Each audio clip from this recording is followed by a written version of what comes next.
Assalamualaikum warahmatullahi wabarakatuh. Selamat datang di kelas struktur beton 1. Ini merupakan pertemuan ke-9. Pada pertemuan ini, saya akan membahas topik tentang analisis tulangan tunggal.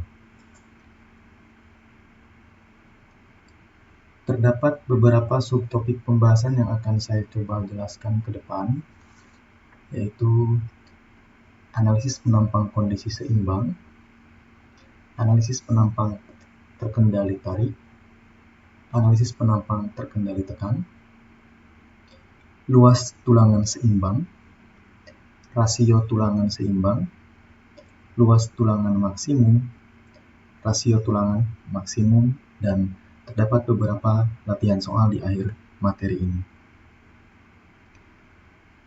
Untuk topik 1 sampai dengan 3, ini sudah pernah kita bahas pada pertemuan sebelumnya. Mudah-mudahan Anda semua sudah memahami semuanya terkait dengan keruntuhan penampang pada balok. Ya. Jadi ada kondisi di mana penampang itu terkendali seimbang, terkendali tarik, terkendali tekan, dan kondisi di antara itu antara tarik dan tekan itu dikatakan transisi. Itu sudah kita bahas di pertemuan sebelumnya. Di sini kita bahas kembali karena kita membutuhkan persamaan-persamaan yang terdapat dalam ketiga kondisi ini untuk dapat menentukan bagaimana kita menghasilkan persamaan untuk menghitung luas tulangan seimbang dan rasio tulangan seimbang. Nah, dari kondisi seimbang ini, kita bisa mengetahui luas tulangan maksimum dan rasio tulangan maksimum. Jadi kita harus tahu dulu kondisi seimbangnya di mana. Baru dari seimbang itu, kita ambil reduksi sekian persennya dari kondisi seimbang untuk membatasi bahwa tulangan yang kita pasang itu dalam kondisi under reinforced atau tulangan yang lebih kecil dari kondisi seimbang. Ya. Nah, gambaran umumnya seperti itu. Nanti dalam slide berikutnya kita akan bahas satu persatu. Nah, pertama yang akan kita bahas adalah penampang pada kondisi seimbang. Kondisi seimbang pada penampang beton terjadi ketika baja tulangan sudah leleh. Ya, sudah leleh bersamaan dengan regangan beton yang sudah mencapai ultimate-nya, ya, epsilon CO. Nah, jika kondisi ini dilihat dalam bentuk diagram regangan, ya, kita bisa mengamati bahwa posisi regangan baja itu sudah mengalami leleh. Pada saat yang bersamaan, regangan beton tekan atau beton desak itu sudah mencapai kondisi ultimate-nya. Berapa kondisi ultimate-nya? Ya, betul. Itu sebesar 0,003. Ketika beton desak sudah mencapai ultimate-nya dan pada saat tersebut baja sudah leleh, maka itu dikatakan kondisi seimbang. Ya, kondisi seimbang. Ini yang diarsir ini adalah bagian dari penampang tekan atau area yang tertekan, dan yang tidak diarsir ini adalah penampang yang tertarik. Ya, ini tekan dan ini tarik. Nah, sehingga gaya-gaya internal penampang yang dihasilkan pada kondisi seimbang tentunya ini akan menghasilkan gaya-gaya internal yang seimbang pula. Misal gaya tekan, kuat tekan atau blok tekan yang dihasilkan, ya, blok tekan ekivalen di sini ya, blok tekan ekivalen yang dihasilkan ini adalah blok tekan ekivalen kondisi seimbang. Kuat tarik yang dihasilkan pun inilah kuat tarik yang seimbang. Ini gaya internal penampang. Ya, di sini ada lengan momen, sehingga gaya dikalikan dengan lengan momen itu menjadikan momen. Jadi momen penampang. Nilai CC ini tentunya akan sama dengan T. Ya, ini rumus dasar atau kesetimbangan. Ya, kesetimbangan gaya sigma FH sama dengan 0, sehingga nilai CC sama dengan nilai T. Sehingga untuk menentukan bagaimana luasan-luasan itu, luasan tulangan tarik ini, itu kita bisa dapatkan dari asumsi-asumsi kita bahwa tadi nilai CC sama dengan nilai T, sehingga nanti nilai AS balance itu bisa ditentukan dengan menguraikan persamaan T sama dengan CC. Oke. Kembali lagi, ketika kita mengasumsikan penampang kita dalam kondisi seimbang, ada dua kondisi yang harus kita pahami. Ya, kita pahami ini. Ya. Pertama, nilai luas baja tulangan seimbang AS balance itu tidak diketahui. AS balance tidak diketahui. Jadi jumlah tulangan, berapa luasannya, berapa diameternya itu belum diketahui. Artinya itu yang akan kita cari. Kedua, nilai kedalaman sumbu netral atau kita sebut dengan C, karena ini adalah kondisi balance, maka C balance itu diketahui. Dari mana kita tahu bahwa C balance itu? Ya, ini berdasarkan diagram regangan. Ya, berdasarkan diagram regangan. Ya. Ketika ini diketahui, epsilon S diketahui, epsilon CU diketahui, maka C balance diketahui. Karena nilai D itu diketahui. Apa yang tidak diketahui itu adalah AS balance. Yang tidak diketahui adalah AS balance-nya. Tulangan seimbangnya yang tidak diketahui. Sehingga kita perlu diagram ini untuk menentukan apa persamaan untuk mendapatkan AS balance. Ya. Gambaran umumnya seperti itu. Nah, ini persamaan yang dihasilkan dari diagram tadi. Dari uraian diagram ini, tadi nilai epsilon S sama dengan epsilon Y, karena ini sudah leleh, berarti epsilon S sama dengan epsilon Y. Dan ini diketahui, epsilon CU juga diketahui, C bals juga diketahui, D juga diketahui. Ya, sehingga dari diagram ini kita bisa menghitung C balance. Apa persamaannya? Persamaannya ini. Persamaan akhirnya adalah ini. C balance sama dengan epsilon CU dibagi epsilon CU plus epsilon Y dikalikan dengan D. Ya, dikalikan dengan D. Oke. Nah, ini sebetulnya dari mana persamaan ini muncul? Ini adalah perbandingan dua segitiga. Ya, bisa menggunakan persamaan itu. Coba saya uraikan dari mana asal persamaan ini, karena ini jangan dihafalkan nanti tambah bingung karena terlalu banyak persamaan-persamaan di dalam penyelesaian perencangan beton bertulang. Persamaan ini dihasilkan dari segitiga ini, ya, atau diagram ini. Nah, jadi ini saya sebut ini adalah segitiga kecil, ya, dan ini segitiga besar. Oke.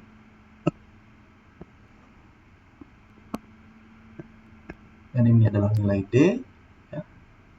Atau ini nilai D, dan di sini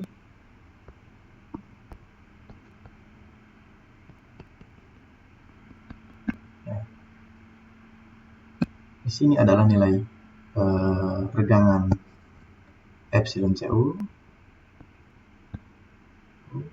dan di sini adalah epsilon S atau epsilon Y. Oke.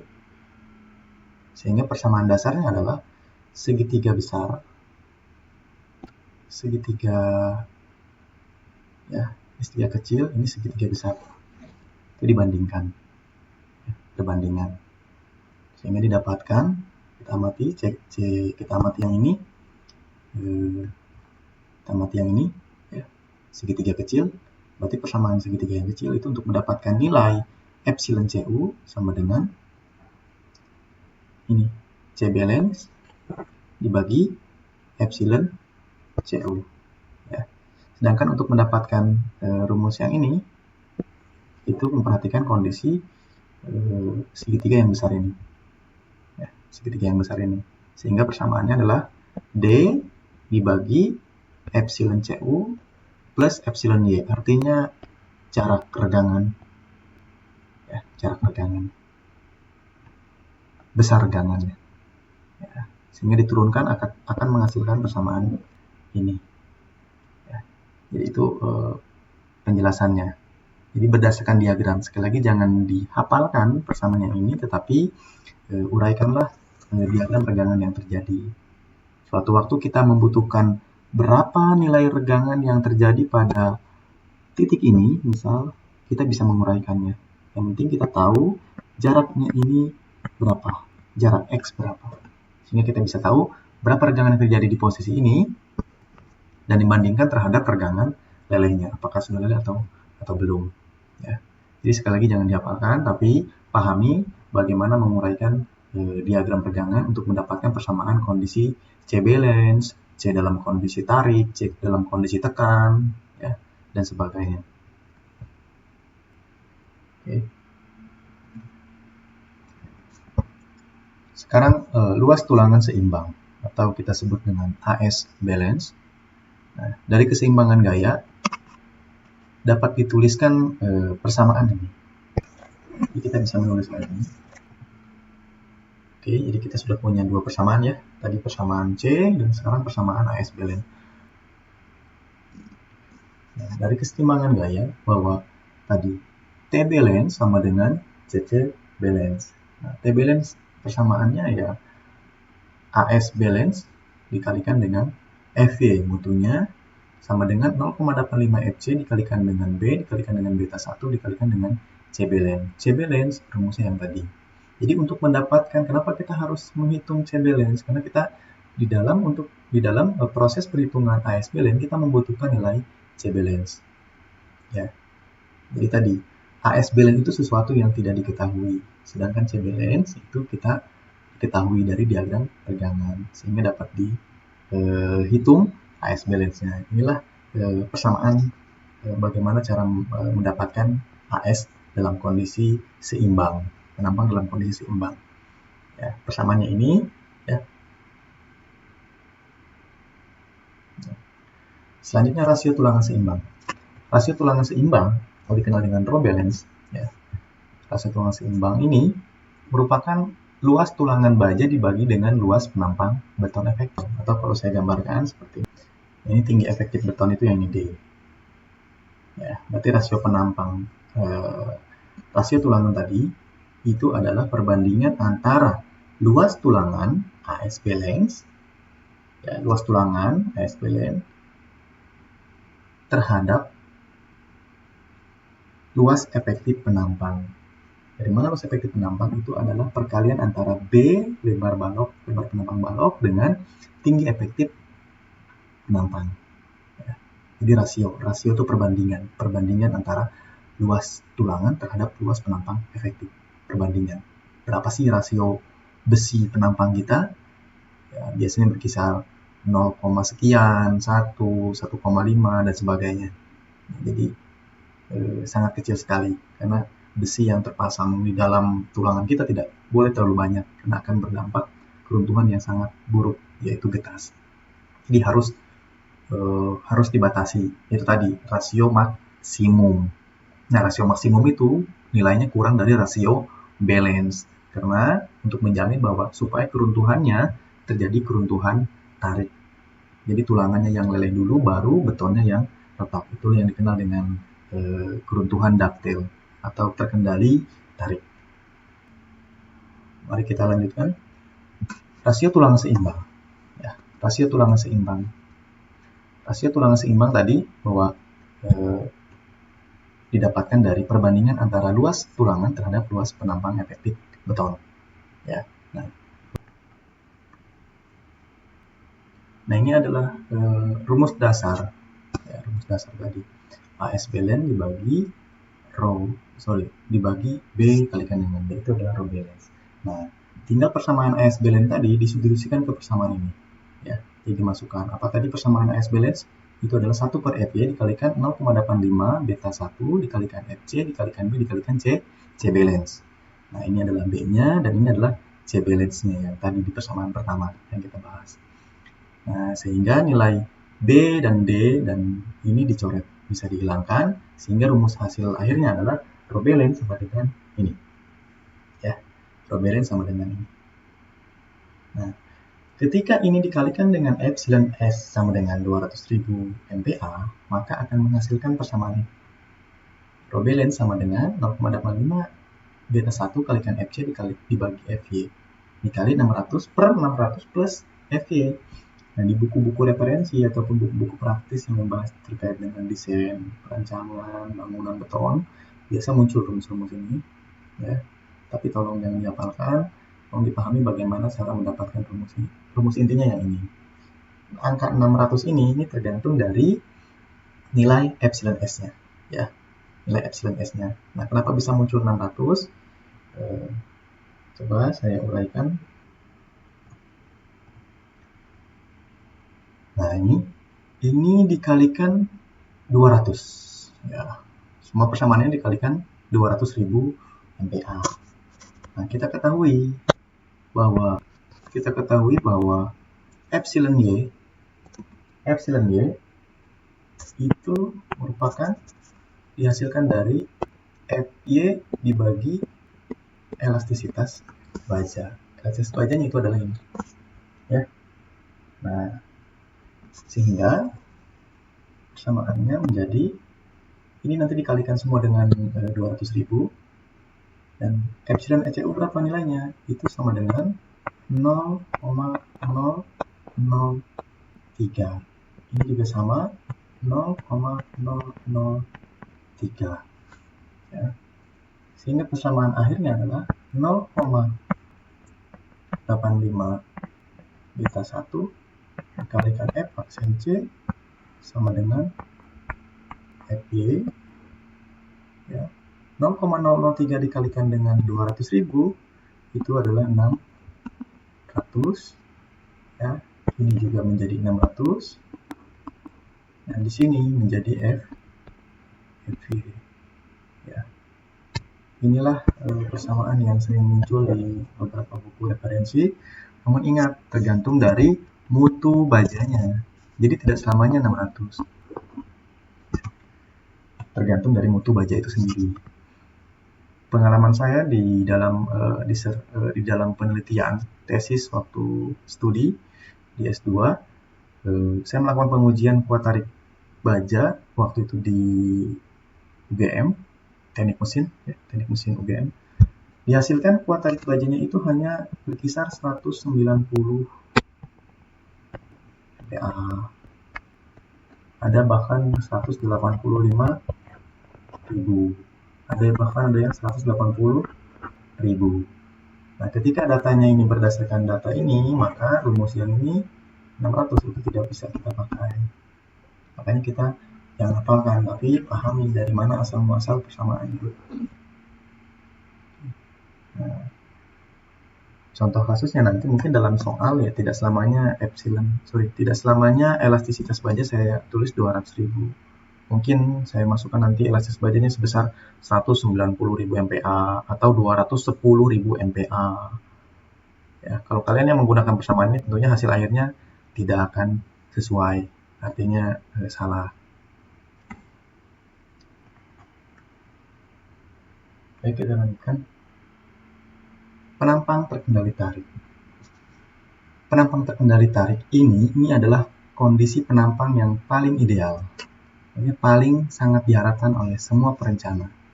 Kenapa? Karena keruntuhannya itu bisa memberikan informasi pada kita terjadinya keretakan di awal sebelum struktur itu runtuh.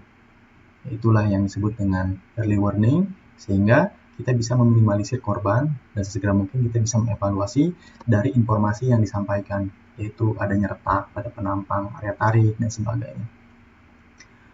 Oke. Nah, syaratnya kapan ini terjadi? Ini terjadi ketika nilai regangan tulangan tarik terluar atau epsilon T sama dengan atau lebih besar dari 0,005.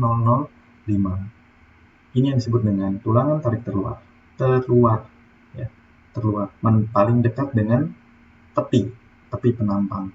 Nah, kalau lapis keduanya ini tidak termasuk, ya. Ini lapis dalam, ini lapis terluar. Jadi SMI membatasi. Jadi regangan yang terjadi di sini, jika ingin memastikan bahwa keruntuhannya detail, maka nilai regangan di sini harus sama dengan atau lebih besar dengan 0,005. Dan beton telah mencapai batas regangan ultimate-nya sebesar 0,003. Itulah yang disebut dengan terkendali tarik. Ya. Jadi menghasilkan nilai C. C-nya saya simbolkan TCL, Tension Control Limit. Ya, artinya penampang terkendali tarik. Jadi C pada kondisi terkendali tarik. Ya. Dan yang di sampingnya ini adalah nilai C pada kondisi terkendali tekan. Nah, dari dua penampang ini apa perbedaannya? Jelas, nilai C-nya yang berbeda. Nilai C-nya yang berbeda, nilai C-nya tambah panjang. Ketika terkendali tekan, maka nilai C-nya lebih panjang. Ya, lebih panjang, sehingga akibat perpanjangan ini, maka regangan yang terjadi akan mengecil. Ya, nah, ini tetap. Ya, jadi ini mengecil. Ketika ini mengecil, maka keruntuhannya bukan lagi tarik, melainkan sebaliknya. Itu adalah tekan. Ya. Nah, di antara itu, berarti itu adalah kondisi pada saat transisi. Oke. Saya harapkan paham. Jika memang belum paham, nanti silakan ajukan pertanyaan, baik di dalam forum diskusi yang tersedia di Sepada, ataupun forum grup yang kita buat untuk kuliah online, yaitu di grup WhatsApp.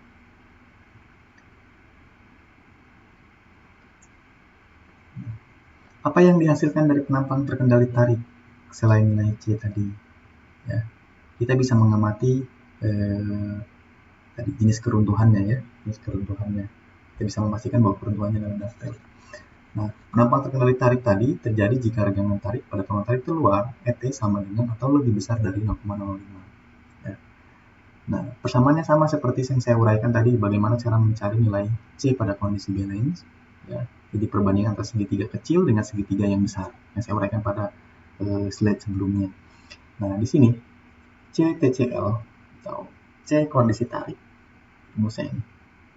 Ya, karena ET bukan lagi EY tapi ET ataupun epsilon T. Ya. Berapa epsilon T-nya? Itu sebesar 0,005 sesuai syarat dari SNI. Sehingga nanti akan dihasilkan bahwa nilai C untuk menjamin kondisi tarik, maka nilai C-nya adalah 0,375 dt. Ya, 0,75 dt. Lebih besar daripada ini, maka dia akan berubah menjadi keruntuhan tekan. Misal 0,4 dt. Berarti 0,4 dt berarti nilai C-nya akan turun ke bawah. Ketika nilai C turun ke bawah, maka nilai regangannya akan mengecil, bertambah pendek.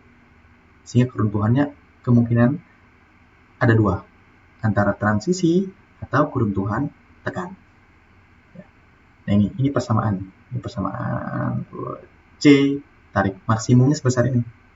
Lebih daripada ini, maka dia akan berubah keruntuhannya. Kurang daripada ini, maka akan sangat terjamin bahwa keruntuhannya itu adalah tarik.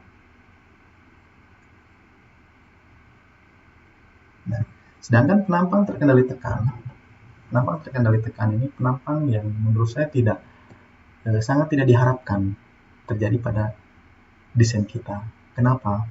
Karena selain berbahaya keruntuhannya, nilai faktor reduksi yang diberikannya pun itu sangat kecil. Jadi dengan penampang yang sama, mungkin dengan biaya yang kita keluarkannya sama, tetapi kekuatannya itu tidak sama. Itu jauh lebih kecil daripada kekuatan tarik. Kenapa? Karena nilai reduksinya sangat kecil sekali. Jadi pereduksian yang dilakukan itu sangat besar. Misal kekuatan awalnya 10,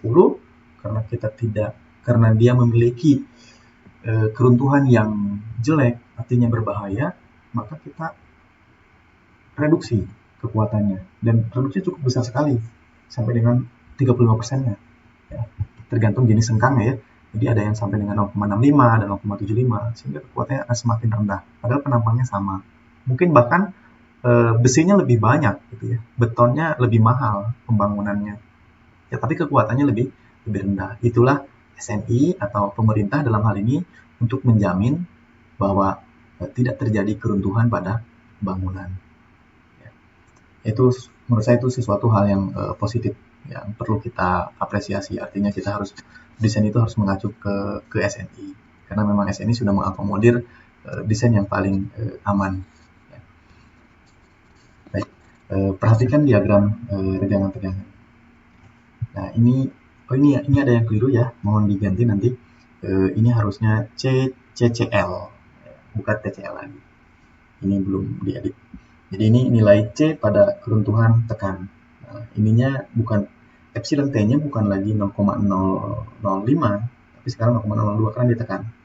Nah, berarti ketika nilai C-nya itu sama dengan 0,60 dt, 60 dt, kalau tadi kan 0,375, sekarang 0,60 dt, artinya dia turun ke bawah. Nilai C-nya semakin besar. Nah, itu berarti dia keruntuhannya adalah tekan. Lebih besar daripada 0,65, 0,7, itu ya semakin tekan, semakin tekan, semakin tekan. Nah, kurang daripada ini berarti antara 0,375 tadi, 0,375 dengan 0,6, berarti itu adalah posisi ataupun area transisi. Ya. Tarik tidak, tekan pun tidak. Jadi tengah-tengah transisi. Nah, ini faktor reduksinya masih lebih besar. Nah, ini hubungannya hubungan linear. Jadi antara 0,65 sampai dengan 0,9.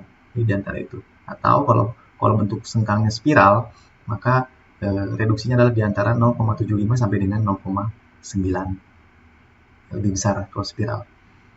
Oke, ini yang perlu kita pahami bahwa ada dua kondisi yang kita perlukan untuk menentukan rasio tulangan seimbang, rasio tulangan maksimum dan AS maksimum. Jadi dua kondisi. Kita mau mengambil kondisi yang mana? Perbandingan antara kondisi perbandingan antara penampang terkendali seimbang dengan tarik atau penampang terkendali seimbang dengan tekan. Nah, dari dua kondisi tadi kita bisa menghasilkan persamaan-persamaan untuk menentukan berapa rasio maksimum tulangan dan berapa AS maksimum tulangan. Nah, di sini kita mulai menentukan rasio tulangan maksimum atau kita sebut dengan ROMAX. Rasio tulangan maksimum ini merupakan berdasarkan dari perbandingan antara kondisi penampang terkendali tarik dengan kondisi penampang seimbang. Dari dua regangan ini kita akan menghasilkan persamaan untuk mendapatkan rasio tulangan maksimum. Ya. Oke, kita lanjutkan. Nah, dari dua kondisi penampang tersebut dapat dinyatakan perbandingan nilai antara C dan CB, ya, antara C dengan CB, antara segitiga pertama dengan segitiga kedua. C pada kondisi tarik berbanding dengan C pada kondisi balance, dan rho kondisi tarik berbanding dengan rho kondisi balance. Ini kita sebut dengan persamaan pertama, ya, dari segitiga yang ini. Selanjutnya, apabila kedua ruas dibagi dengan tinggi efektif D, maka diperoleh ini persamaan kedua. Jadi semua ruas dibagi dengan tinggi efektif D, ya, karena D-nya sama, dt di sini. Nah, menghasilkan persamaan yang kedua. Persamaan kedua ini, oke. Nah, selanjutnya dari diagram regangan yang sama tadi, kita juga bisa mendapatkan persamaan ketiga dan keempat. Ini yang sudah dibahas tadi, ini perbandingan segitiga saja, segitiga kecil ataupun dengan berbanding dengan segitiga yang besar lagi. CTCL per D, ya, D-nya itu ini, ya, ini per ini sama dengan ini per ini ditambahkan dengan ECU tadi ataupun ET tadi yang ini. Ini persamaan 3, ini persamaan 4. Oke, saya rasa sudah jelas tadi di slide sebelumnya sudah diuraikan bagaimana mendapatkan persamaan-persamaan ini. Nah, untuk mendapatkan rasio tulangan maksimum, nah ini yang harus dipahami juga ini, ya. Jadi dari persamaan 2 dengan 4. Nah, tadi persamaan 2-nya adalah ini, ya. Persamaan 2 adalah ini, dan persamaan 4 adalah ini. Ya. Kita masukkan, substitusikan. Ya. Jadi ini persamaan 2 tadi. Sedangkan persamaan 4 itu adalah ini. Bagaimana cara mendapatkan nilai dalam kondisi regangan seimbang, nilai C balance. Ya. Masukkan ke sini semua, jadi dihasilkanlah persamaan 5. Ya. Ini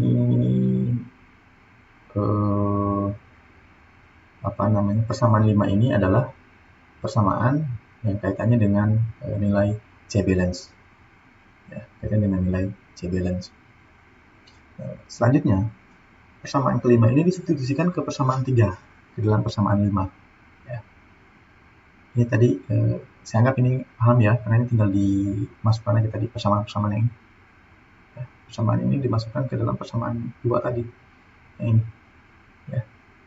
Nah ini kan C balance D, C balance per D. Nah di sini kan ada C balance per D, tinggal dimasukkan. Nah, maka hasilnya ini C balance per D. Ya, D-nya kan ini ada D-nya, jadi hilang. Nilai D-nya dicoret, jadi hanya dikalikan dengan C balance-nya saja. Jadi nilai D-nya dihilangkan dengan nilai D yang di sini. Oke, ini persamaan kelima. Selanjutnya, substitusikan persamaan 3, berarti persamaan yang pada kondisi terkendali tarik ini disubstitusikan ke persamaan 5 ini. Persamaan 5. Maka akan menghasilkan persamaan yang ini. Ya, persamaan yang ini.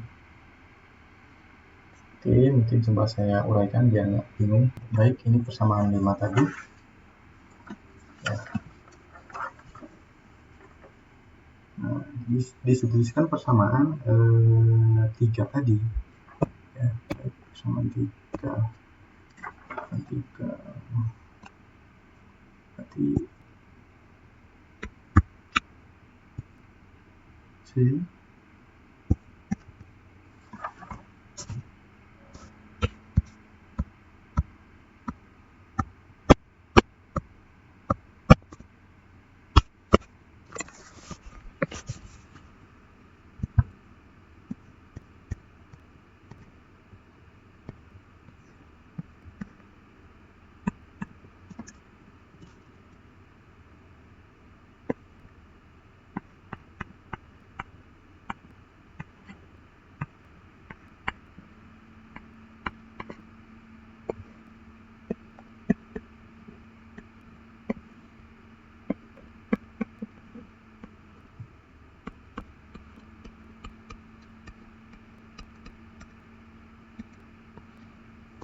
Oke, ini persamaannya.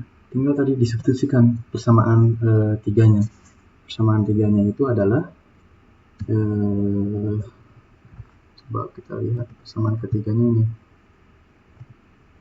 Nah, ini persamaan ketiga. Ini persamaan 3. Simpan di sini. Oke. Ini adalah persamaan 3.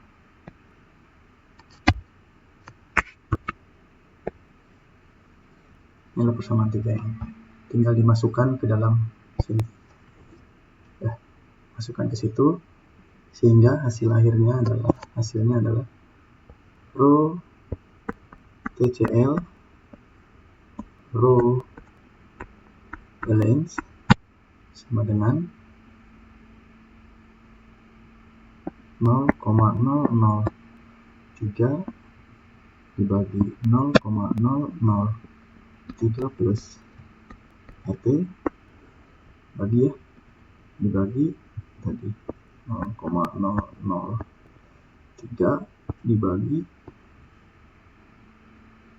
0,003 plus FY per S. Ya, itu. Jadi berarti kan mana yang dicoret, yang bisa dicoret yang mana? Berarti kan nggak tahu, ini kita ambil dulu. Ya, persamaan ini kita ambil.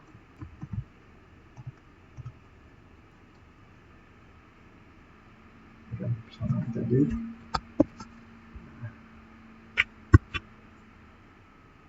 Sehingga akhirnya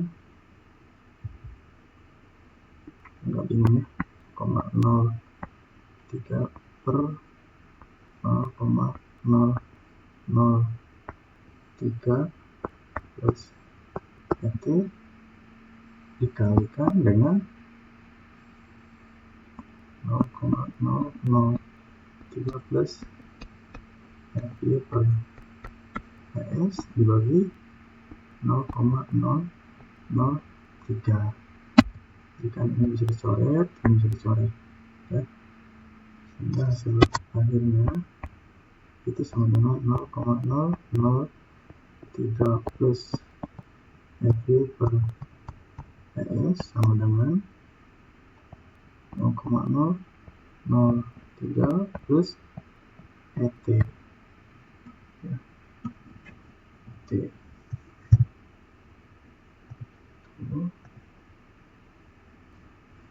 Rho max. Maxnya menjadi 0,03 plus FV per ES dibagi 0,003 plus 0,005 ya, dikalikan rho balance ya, dikalikan rho balance ya. Ini rumus akhirnya. Dan ini tadi, ini nilai ET. Sorry. Ini nilai ET 0,05. Itulah yang disebut dengan rho max. Ya. Jadi ini adalah sesuatu atau kita sebut aja X. Sehingga nilai rho max sama dengan X dikalikan rho balance. Ya. Dulu SNI beton sebelumnya, X itu tidak ada perhitungan, tidak ada rumus untuk menghitung nilai X. Jadi ditetapkan bahwa rho max itu, ini SNI lama ya, SNI lama. Nah, coba saya ambil ini SNI lama.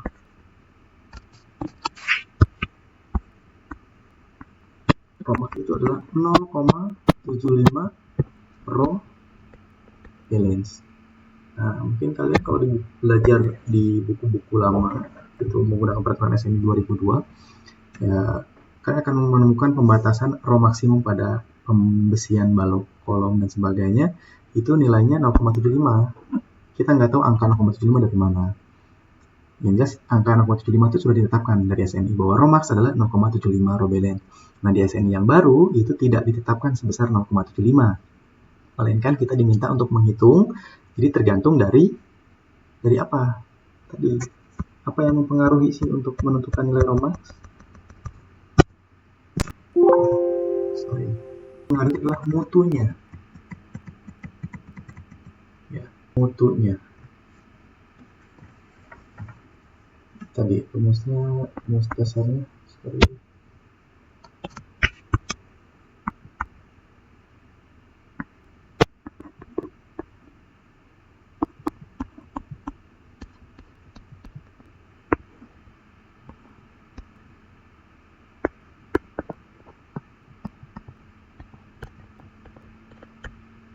Kalikan rho balance ya. Dikalikan rho balance. Ini rho balance. Nah, apa yang mempengaruhi? Yang mempengaruhi ini mutu.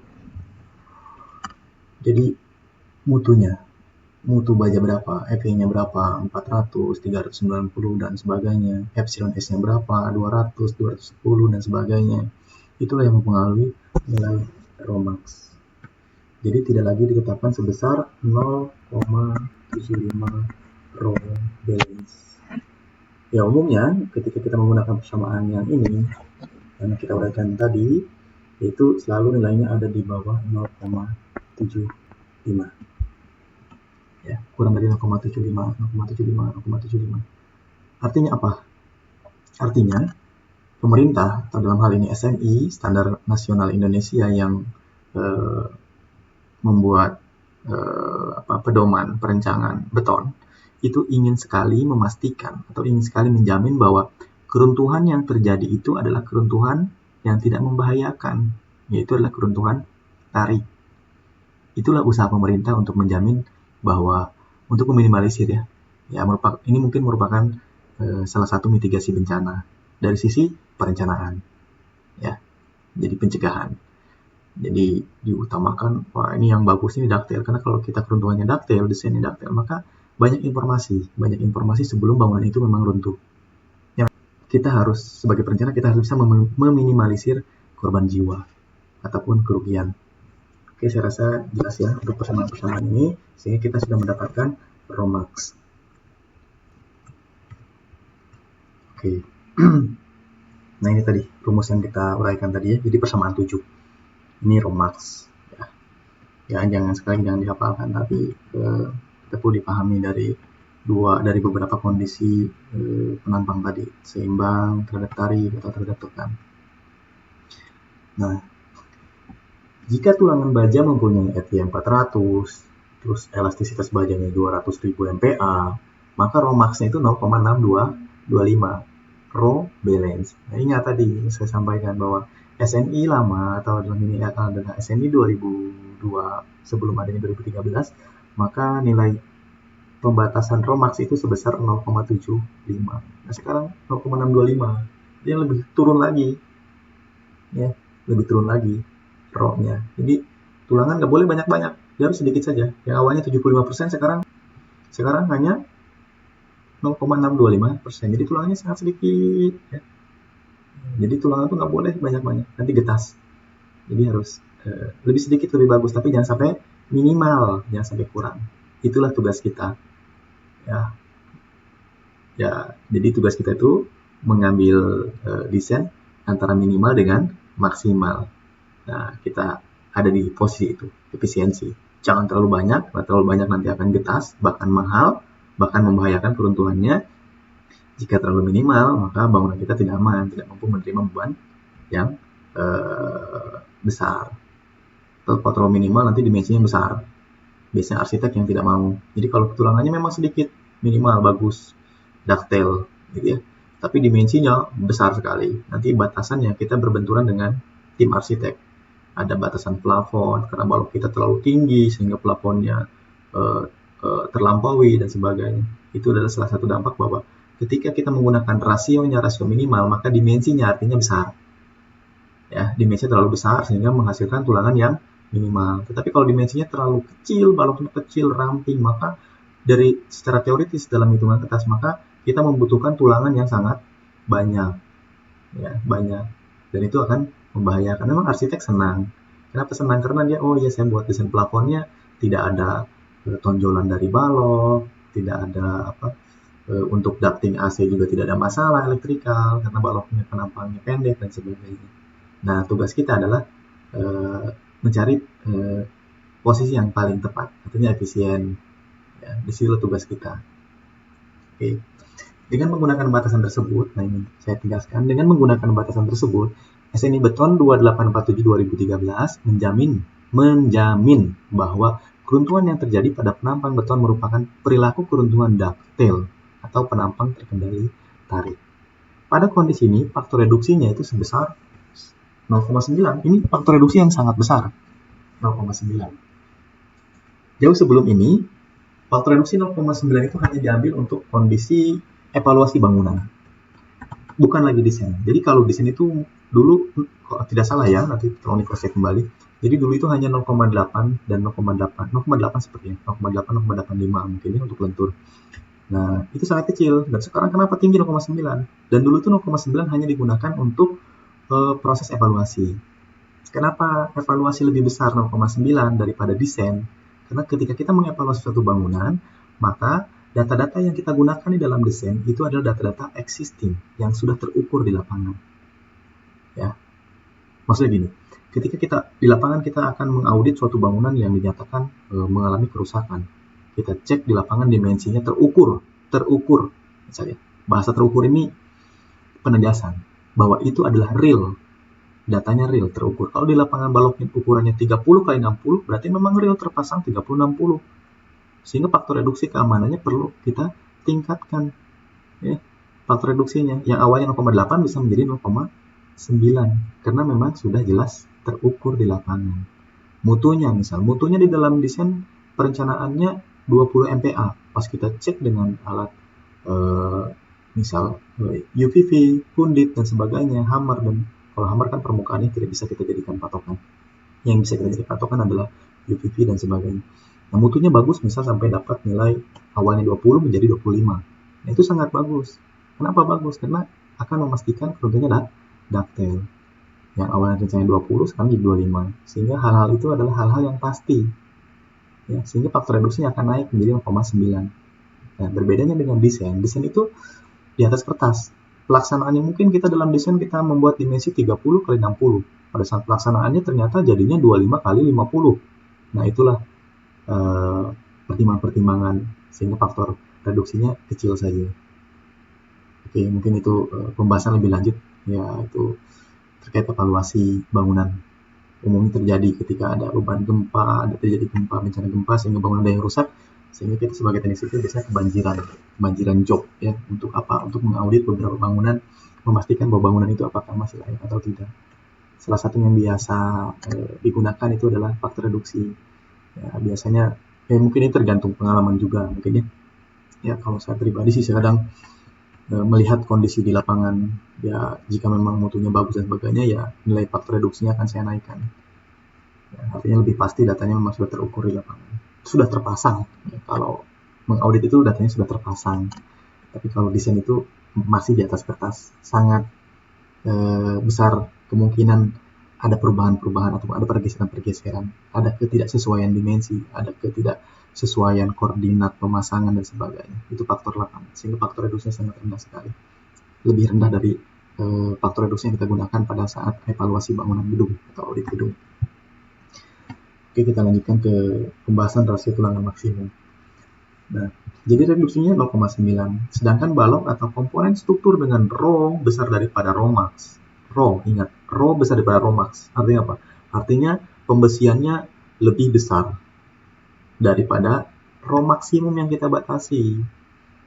Ya. Atau bahkan melebihi rasio seimbangnya. Wah, itu lebih buruk lagi. Ya, dari rho max saja ini sudah kita kurangi ya, kekuatannya. Apalagi kalau dia melampaui kondisi balance-nya, itu sudah sangat pasti bahwa keruntuhannya adalah keruntuhan tekan. Maka akan menghasilkan epsilon T yang kurang dari 0,05. Ya. Nah, ketika rho-nya besar daripada rho max, maka nilai epsilon T-nya kurang dari 0,05. Ya. Nah, itu artinya keruntuhannya tekan.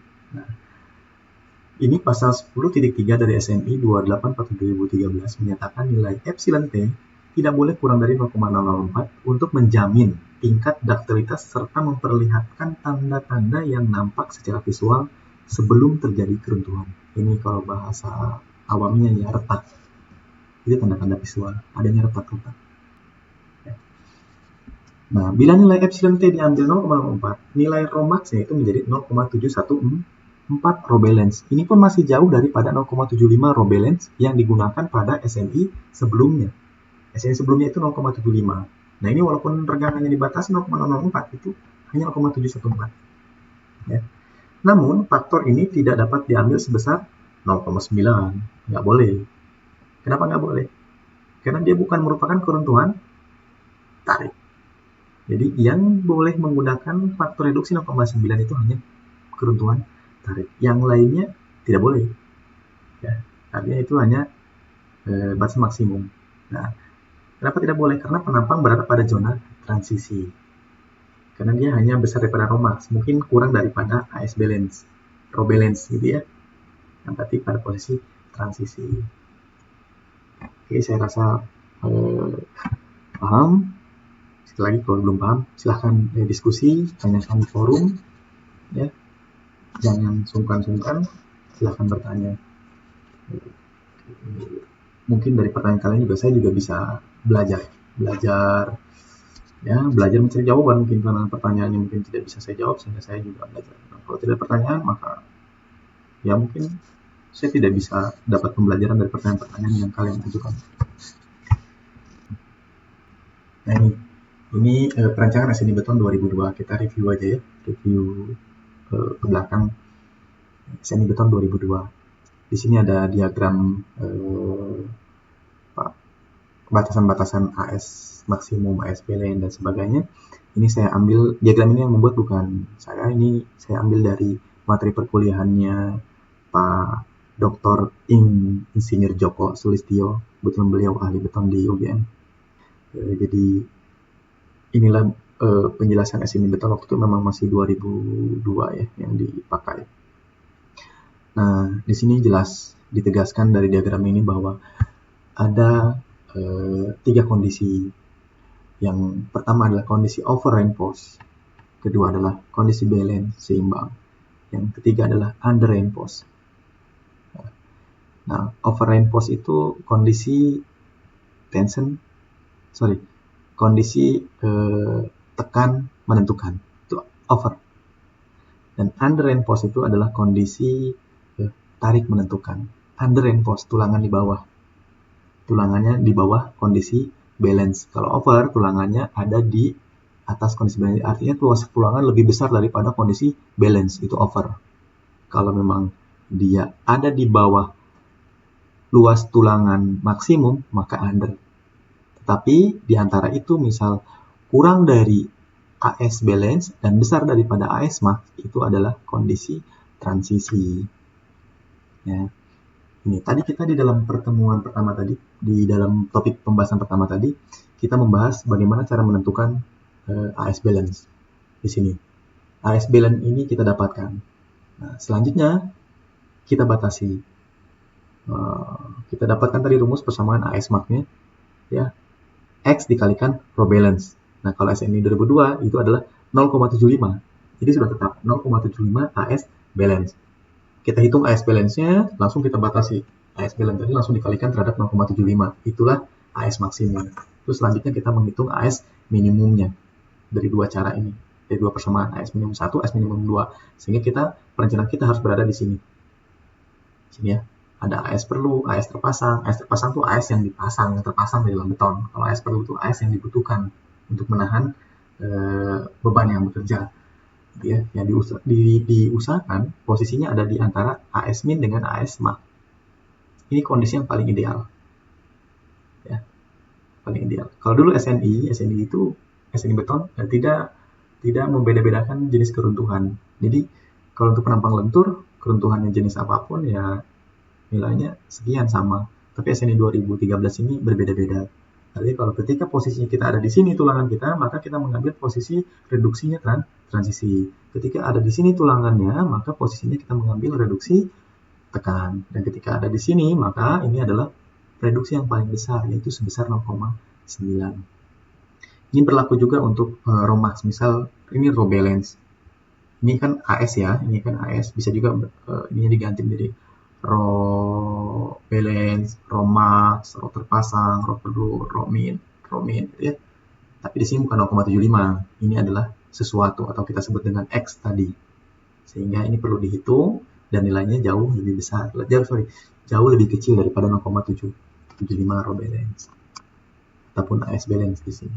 Tujuannya adalah untuk menjamin bahwa posisi keruntuhannya adalah posisi ductile, tidak membahayakan, tidak berisiko, ya bisa segera melakukan evaluasi, perbaikan, karena retak itu bagian daripada komunikasi bangunan, bagian daripada komunikasi struktur yang harus kita respon.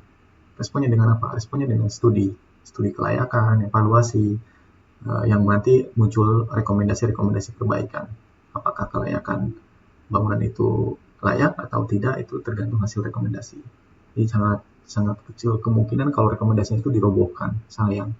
Ya, banyak uang yang kita sudah keluarkan untuk membangun suatu bangunan, terus rekomendasi kita adalah robohkan. Nah, kalau masih bisa diperbaiki. Ketika sudah diperbaiki tapi mutunya masih rendah bangunan itu, maka biasanya dialihfungsikan. Yang awalnya fungsinya untuk rumah sakit, yang nilai keutamaannya tinggi, mungkin bisa dialihfungsikan menjadi perkantoran, ya, atau sebagainya. Itu turun fungsi, ya, diturunkan fungsinya. Artinya kita coba memanfaatkan fasilitas yang ada, jangan main.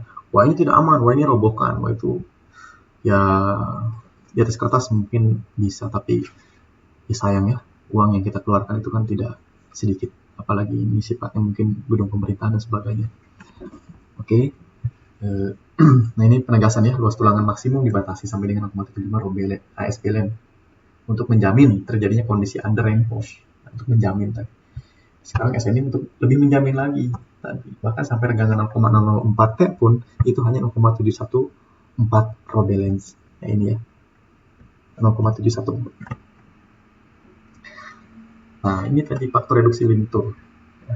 Ini beragam. Ya, ini beragam. Terkendali tekan. Kalau terkendali tekan, maka nilai reduksi untuk penampang non spiral itu persegi ya, sedang persegi, balok kan rata-rata persegi. Ya, saya nggak pernah lihat sih ada balok sengkang spiral. Ya, spiral itu biasanya kolom, ya, yang lingkaran itu spiral, sedang kalau balok terus kolom-kolom persegi itu umumnya ya non spiral, jadi kotak ya. Ya, nilainya ketika ini terkendali tekan, nilainya dikatakan terkendali tekan ketika nilai regangannya 0,002 atau tadi nilainya sama dengan 0,6 dt tadi ya. C sama dengan 0,6 dt ya. Jadi ketika C sama dengan 0,6 dt maka dia terkendali tekan dan nilai faktor reduksinya adalah 0,65. Nah, dan ketika nilai regangannya sebesar 0,005 atau C sama dengan 0,375 dt maka nilai faktor reduksinya bisa diambil yang maksimal, itu sebesar 0,9. Jika di antara itu, maka nilainya adalah linear. Interpolasi. Ya, linear. Ini persamaan-persamaan. Oke. Nah, ini latihan. Ya, latihan. Di sini ada soal penampang balok dengan dimensi ditunjukkan pada gambar di samping. Ya. Jadi dimensi baloknya itu adalah 300 kali 500 ya. 300 kali 500 dan mutu betonnya adalah 35 MPa. Ingat ini lebih daripada 28 MPa, sehingga faktor reduksinya perlu dicari ya. Nilai beta 1-nya itu bukan 0,85 tapi lebih kecil. Mutu tulangannya adalah 390 MPa. Nah, ini ingat, mutu tulangannya 390 MPa Fy-nya. Berarti nilai regangan lelehnya bukan lagi 0,02. Ya. Dan ini silahkan diasumsikan, ini tidak dijelaskan elastisitas bajanya. Ini diasumsikan aja elastisitas bajanya adalah 200.000 MPa. Dan pertanyaannya adalah hitung luas tulangan pada kondisi seimbang, AS balance. Luas tulangan pada kondisi seimbang, AS balance. Selanjutnya adalah rasio tulangan pada kondisi seimbang, rasio tulangannya. Luas tulangan maksimumnya berapa, rasio tulangan maksimumnya berapa nilai momen rencananya, dan tentukan jenis keruntuhannya. Ini latihan saja, silakan dikerjakan. Nanti di minggu depan jawaban soal ini saya upload di dalam Spada. Silahkan di-download dan dipelajari. Jika kurang jelas mohon ditanyakan, nanti kita diskusikan. Dan ini ada sedikit oleh-oleh biar kalian bisa sparingan gitu ya, sparingan sambil santai di rumah, di kosan, di kontrakan. Silahkan dikerjakan beberapa tugas ini, dan tugas-tugas ini silahkan diasistensikan ke asisten dosen ya, kerjakan terus dikumpulkan melalui Spada Untirta. Silahkan dikumpulkan di sana sesuai dengan waktu yang sudah ditentukan oleh saya di dalam Spada. Waktu pengerjaannya kurang lebih 7 hari. Silahkan dikerjakan ya. Mudah-mudahan ini bisa membantu kalian dalam proses pemahaman materi analisis tulangan tunggal. Baik, itu yang bisa saya sampaikan pada pertemuan ini. Sampai bertemu di pertemuan selanjutnya. Terima kasih. Assalamualaikum warahmatullahi wabarakatuh.